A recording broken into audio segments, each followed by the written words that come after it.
Hello everyone. कल है 21 फरवरी Friday का दिन और आज था निफ्टी 50 का वीकली एक्सपायरी। जैसा कि आज आप लोग देखिए वीकली एक्सपायरी बिल्कुल फ्लैट रहा, जहां से ओपन हुआ लगभग वहीं पे जाके बंद हुआ।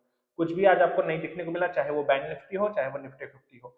लेकिन कल के दिन, क्योंकि अगर आप कल से काउंट करें तो फ्राइडे, मंडे, ट्यूसडे, 3 दिन है आपके पास, क्योंकि वेडनेसडे है आपका शिवरात्रि की वजह से हॉलीडे और थर्सडे को है आपका मंथली एक्सपायरी। यानी कि ये जो मंथली एक्सपायरी आने वाला है ये एक ट्रंकेटेड वीक है, जिसमें आपको फुल वर्किंग डेज नहीं मिल रहे हैं।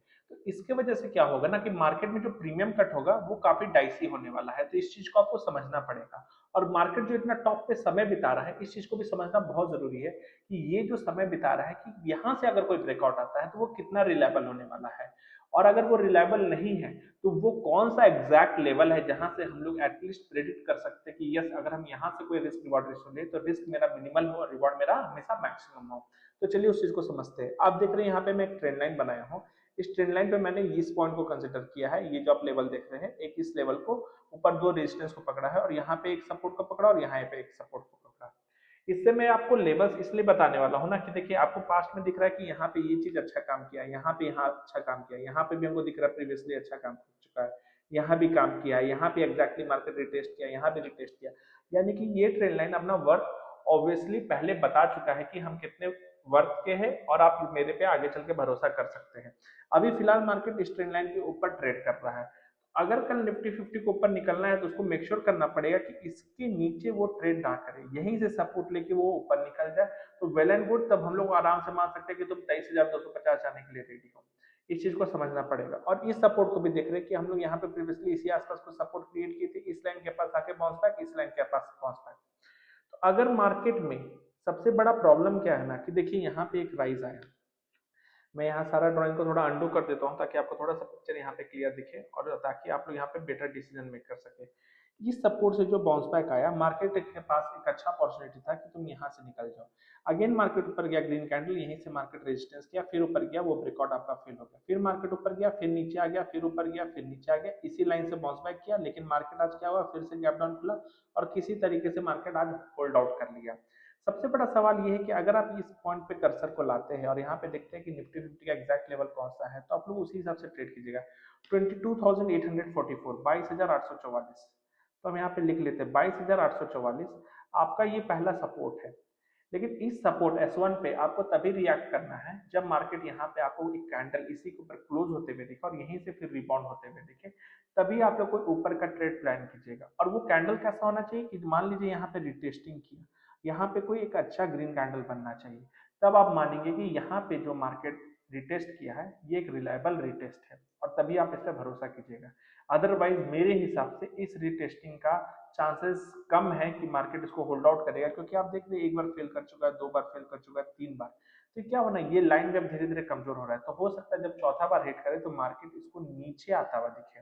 और क्योंकि पास्ट में हम लोग हमेशा देखते हैं कि जहां पे मार्केट बहुत बार ट्रेड कर लेता है उस एरिया पे मार्केट को नीचे आने पे जरा सा भी टाइम नहीं लगता है। यानी कि मार्केट अगर इसके नीचे आएगा तो ये सब एरिया काफी फास्ट आएगा।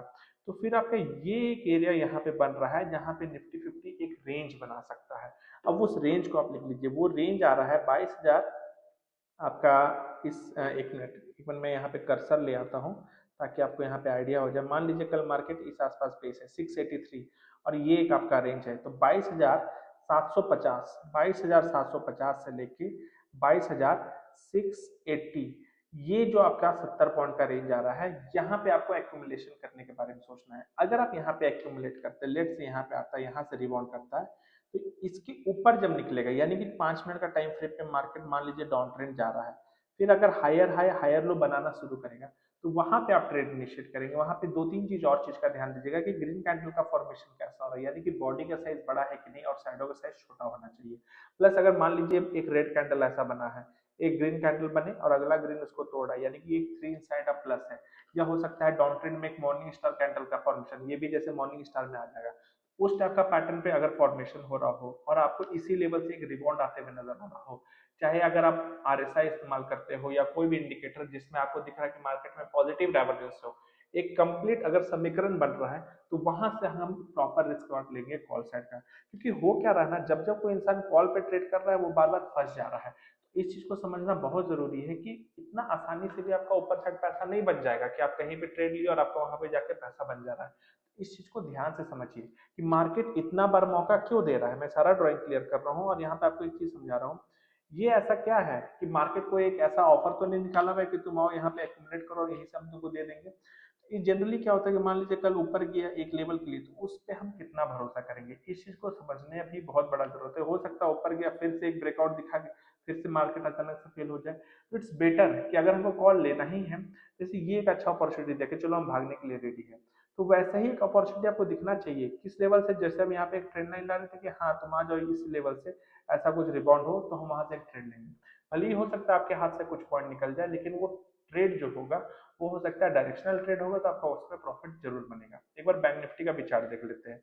बैंक निफ्टी जैसे हम लोग हमेशा डिस्कस कर रहे थे कि निफ्टी 50 कंपेयर में बैंक निफ्टी ज्यादा स्ट्रांग भी है, लेकिन ये स्ट्रांगनेस जैसे आपको दिख रहा है, एक मिनट यहाँ पे एक मैं ड्राइंग स्ट्रक्चर लगा लेता हूँ। हाँ, यहाँ से आपको दिख रहा है कि यहाँ से ऊपर वो धीरे से गया, यहाँ से वो बहुत अच्छा गया। जितना अच्छा ट्रेड ट्यूसडे को बैंक निफ्टी दिखाया उतना अच्छा निफ्टी 50 नहीं दिखाया था। तो कहीं भी अभी भी देख रहे कि भाई इसका रिट्रेसमेंट एक क्वालिटी रिट्रेसमेंट के तौर पे आप इसको ले सकते हैं कि हाँ चलो तुम 50% रिट्रेसमेंट लिया है, लेकिन क्या इसमें बैंक निफ्टी भी कंट्रीब्यूट करेगा? चलिए इस चार्ट को भी इसमें भी समझ जाते हैं।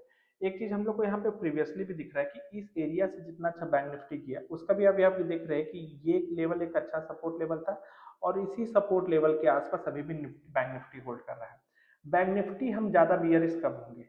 इसका एक बहुत सिंपल एंड प्लेन सॉल्यूशन है कि बैंक निफ्टी जब इसके नीचे ट्रेड करना शुरू हो, कल आपको बैंक निफ्टी दोनों साइड ट्रेड दे सकता है। जब इसके नीचे जाना शुरू हो तो ये जो गैप है आप एटलीस्ट यहाँ तक उम्मीद कीजिए कि बैंक निफ्टी सबसे पहला आपका एक टारगेट होगा। और एसएल क्या रखेंगे कि भाई इसके ऊपर नहीं जाना चाहिए। अब इसके ऊपर ये कर्सर से आप लोग सारा लेवल्स निकाल लीजिएगा कि आज जहाँ पे यहाँ से रिबाउंड है 49,400 के आसपास से, वो आप एसएल रख लीजिएगा। और ये जो लेवल है आपका, यहाँ से आप क्या एंट्री प्लान कीजिएगा 48,950 के आसपास से नीचे जाएगा तो हम ट्रेड प्लान करेंगे, और मेरा मिनिमम टारगेट होना चाहिए 48,500, यानी कि 400 पॉइंट के आसपास आपका यहाँ पे रिवॉर्ड प्लान कर सकते हैं। लेकिन ज्यादा कंफर्टेबल एरिया कब होगा कि अगर हम इसी एरिया से, ये जो एरिया है, हम इस एरिया से एक ऊपर का ट्रेड प्लान कर ले 48,200, अगर हम 48,200 से एक पॉजिटिव ट्रेड प्लान कर ले कि हाँ एग्जैक्ट हम बॉटम पे नहीं कह रहे कि यहीं पे एग्जैक्टली आए तभी आपको प्लान करना है। जैसे 47,850 इसका क्या है, एकदम लो है, वहां 300-400 पॉइंट पहले अगर आपको बैंक निफ्टी अगर एक घूमता हुआ नजर आए, इसलिए मैं कह रहा हूँ ना, क्योंकि निफ्टी 50 कमजोर है तो वो हो सकता है अपना लो को भी तोड़ दे उसके बाद वो रिबाउंड करे, लेकिन बैंक निफ्टी इतना कमजोर नहीं है, तो हो सकता है बैंक निफ्टी आपको एग्जैक्ट डबल टॉप या सॉरी डबल बॉटम नहीं बनाए, उससे पहले अगर रिबाउंड का सिग्नल दे तो वो ज्यादा अच्छा लेवल होगा। क्योंकि गिरता हुआ मार्केट पे एक चीज बराबर ध्यान रखिए, आप जितना सपोर्ट लेवल के पास रहेगा चांसेस आपका सही होने का उतना ज्यादा है, और अगर आप गलत भी होते हैं तो उसमें होगा कुछ भी नहीं, आपका लॉस वहां पे छोटा होगा। इस चीज को ध्यान रखिए। फ्राइडे और मंडे दोनों दिन के लिए मैं एडवांस से एक बात पहले से बता दे रहा हूँ कि बाइंग कहीं भी किसी भी पोजीशन में हम लोग नहीं करेंगे। बाइंग सपोर्ट लेवल के पास आएगा तभी करेंगे, अदरवाइज नहीं करेंगे। भले ही कल हमको फर्स्ट हाफ मार्केट ऊपर भी जाते हुए दिखे, वहां पे हम लोग एग्रेसिव बाइंग बिल्कुल नहीं करने वाले हैं। आप हेजिंग स्ट्रैटेजी बना लीजिए वो ज्यादा ठीक है, लेकिन हम लोग एग्रेसिव बाइंग वहां पे नहीं करने वाले हैं। हाँ, सेलिंग भी तभी करेंगे कि हाँ मार्केट मान लीजिए कल, जैसे आज बहुत बड़ा गैप डाउन खुल गया, मान लीजिए कल बहुत बड़ा गैप।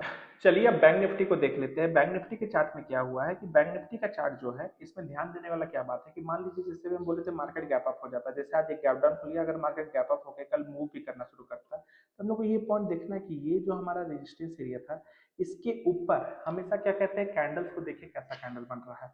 अगर मान लीजिए इस टाइप का कैंडल्स बन रहा है, ध्यान से देखिए, अगर टॉप में जाके ऐसा कैंडल बन रहा है, ऐसा कैंडल बन रहा है जिसमें बॉडी छोटा है शैडो बड़ा है, ठीक है ना, इसका मतलब क्या होता है ना कि मार्केट में इनडिसीजन है, और तुम ऊपर जाके इनडिसीजन क्यों शो कर रहे हो? अगर तुमको ऊपर जाना है तो तुम अच्छा बॉडी बना के जाओ, अगर तुम नहीं बना रहे हो तो ये सोचने वाला बात है कि तुम क्यों अच्छा कैंडल नहीं बना रहे। और अगर देख लीजिए, मान लीजिए उसको इतना लोअर लेवल से ऊपर जाना था, तुम एक अच्छा बॉडी बनाया, फिर बॉडी छोटा बनाया, फिर बॉडी छोटा बनाया, तो ये तो सब पढ़ाई करता है ना कि कैंडल स्टिक में, कैंडल स्टिक पैटर्न में ये एक रिलायबल साइन नहीं है कि बड़ा बॉडी फिर छोटा बॉडी फिर छोटा बॉडी। इसका मतलब मार्केट में क्या है कि आपका जो स्ट्रेंथ है वो धीरे धीरे वीक होते जा रहा है, और जब मार्केट में स्ट्रेंथ आपका वीक होगा तो सेलर्स उस पोजीशन को जरूर कैपिटलाइज करेंगे और मार्केट को नीचे लाने का कोशिश करेंगे।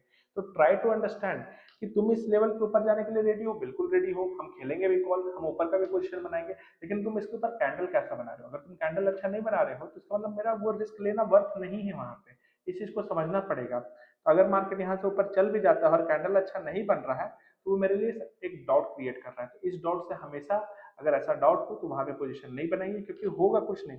यहाँ से आप इतना बड़ा अपना रिस्क भी बना रहे हैं, यहाँ से अगर कॉल पोजीशन ले रहे हैं और कैंडल भी अच्छा नहीं बनता है तो बेटर वहां पे पोजीशन नहीं लेंगे, हम एक दिन ट्रेडिंग नहीं करेंगे। इट्स बेटर कि मार्केट को हम नीचे आने देंगे, अगर हम नीचे आ जाएंगे तो मेरा रिस्क छोटा हो जाएगा। और अगर आपको सेल पोजीशन बनाना है तो बहुत बेटर है आप सेल पोजीशन में बनाइए। मार्केट में लोअर हाई लोअर लो करने दीजिए। पुट पोजीशन कभी भी लेते हैं तो हमेशा डबल कंफर्मेशन के साथ ट्रेड कीजिए। ऐसा नहीं कि सिंगल कैंडलस्टिक में लिखा भाई नीचे आ रहा है तो तुरंत ले लेते, नहीं।